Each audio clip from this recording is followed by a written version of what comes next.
সুপ্রভাত সবাইকে। আপনারা কেমন আছেন? প্রত্যেকে আশা করি ভালোই আছেন। কিন্তু আমি ভালো নেই, কেন জানেন তো? ঠকে গেছি তো। ওই বোমবাদের ভাষার আমি তোকে ছাড়বো না।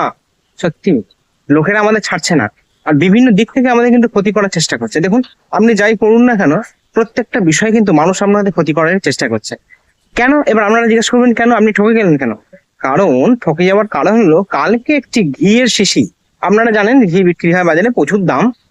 ঘিয়ের শিশি আমার বাবা সেটা কিনে আনেন। তা প্রথমে সুরভি ঘি, আপনারা জানেন হয়তো, একটা বিশেষ ব্র্যান্ডেড ঘি ওনারা নিয়ে আসেন। তা নিয়ে এসে সেটাকে খাওয়া হয়, খাওয়ার পর আবার সেটা নিয়ে আসতে যখন যায়, দোকানদার বলে যে ওটা কেন নিচ্ছেন জ্যাঠামশাই, আপনি এই নিন, একটা নতুন লোকাল ব্র্যান্ডের ঘি আছে, 250 গ্রামের দাম 180 টাকা। তা বাবা হবে ঠিক আছে বলছে, যখন যখন রেকমেন্ড করছে, নিয়ে দেখা যেতেই পারে। যথারীতি বাবা কিনে এনেছে। তা খেতে গিয়ে দেখি ভদ্রলোকের ঘি, কোম্পানির নাম হচ্ছে শ্রী ঘোষ ঘি।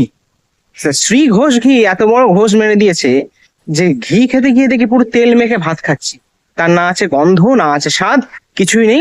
শুধু খালি ওই ভাতটাই মেখে খেলাম, তাতে কিছুই নেই। অর্থাৎ মানুষকে ঠকাবার জন্য দেখুন কত রকম পন্থা, কত রকম প্রসেস বেরিয়ে গেছে। আমরা ঠকাবার জন্য বসে আছি, আর কেউ ঠকার জন্য বসে আছে। কিন্তু এই জিনিস তো আজ থেকে 10 বছর আগে বা 15 বছর আগে ছিল না। তাহলে এই জিনিসটা হয়ে গেল কেন? অর্থাৎ আমাদের চাওয়া গুলো এত বেড়ে গেছে। কিন্তু চাওয়া বেড়ে গেলেই বা মানুষের ক্ষতি করে কি করে যে মানুষ বড় করতে পারে সেটা আমি জানি না। আজকের দিনে মানুষ মানুষের ক্ষতি করে দিচ্ছে, কিন্তু সেই ক্ষতিটা তারও তো হচ্ছে। সে আমাকে ঠকাচ্ছে, যেমন অন্য লোক তাকেও ঠকাচ্ছে। আর এই ঠকানো আর ঠকে যাওয়া, এ করতে গিয়ে কি হচ্ছে, সবাই মিলে ঠকে যাচ্ছি। সবাই মিলে ঠকে যাচ্ছে।